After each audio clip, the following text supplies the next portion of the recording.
ಇನ್ನು ಸರ್ಕಾರದ ಹಪಾಹಪಿಗೆ ಗ್ಯಾರಂಟಿ ಅಸ್ತ್ರ ಪ್ರಯೋಗ ಆಗ್ತಾ ಇದೆ. ಸರ್ಕಾರದ ವಿರುದ್ಧ ವಿಜಯೇಂದ್ರ ಅವರು ವಾಗ್ದಾಳಿ ನಡೆಸಿದ್ದಾರೆ. ಬಿವೈ ವಿಜಯೇಂದ್ರ ಅವರು ಸರ್ಕಾರದ ವಿರುದ್ಧ ಈ ರೀತಿ ವಾಗ್ದಾಳಿ ನಡೆಸಿದ್ದಾರೆ. ರಾಜ್ಯದ ಜನ ಗ್ಯಾರಂಟಿ ಕೊಡಿ ಅಂತ ಯಾರು ಕೂಡ ಕೇಳಿರಲಿಲ್ಲ.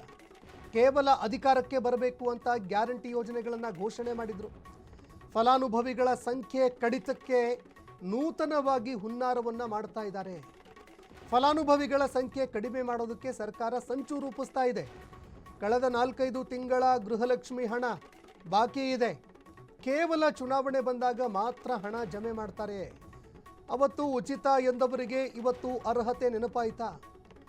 ಎಲ್ಲನೂ ಕೂಡ ಎಲ್ರಿಗೂ ಕೂಡ ಉಚಿತ, ಕಾಕಾ ಪಾಟೀಲ್ಗೂ ಕೂಡ ಉಚಿತ ಅಂತ ಹೇಳಿದ್ರು.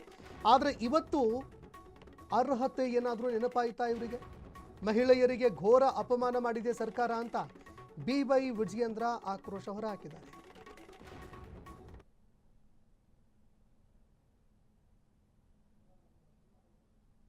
ವರ್ಷಗಳ ಸಾಕಷ್ಟು ಭರವಸೆಗಳನ್ನು ಕೊಟ್ಟು ಗ್ಯಾರಂಟಿಗಳನ್ನು ಕೊಟ್ಟು ಅಧಿಕಾರಕ್ಕೆ ಬಂದಿರುವಂತಹ ಕಾಂಗ್ರೆಸ್ ಸರ್ಕಾರ 3 ವರ್ಷಗಳ ಕಳೆದ ನಂತರದಲ್ಲಿ ಮೊದಲನೇದಾಗಿ ಇವರು ಯಾವುದೇ ಗ್ಯಾರಂಟಿಗಳು ಸರಿಯಾಗಿ ತಲುಪಿಸ್ತಕ್ಕಂಥ ಕೆಲಸ ಕೂಡ ಮಾಡ್ತಾ ಇಲ್ಲ.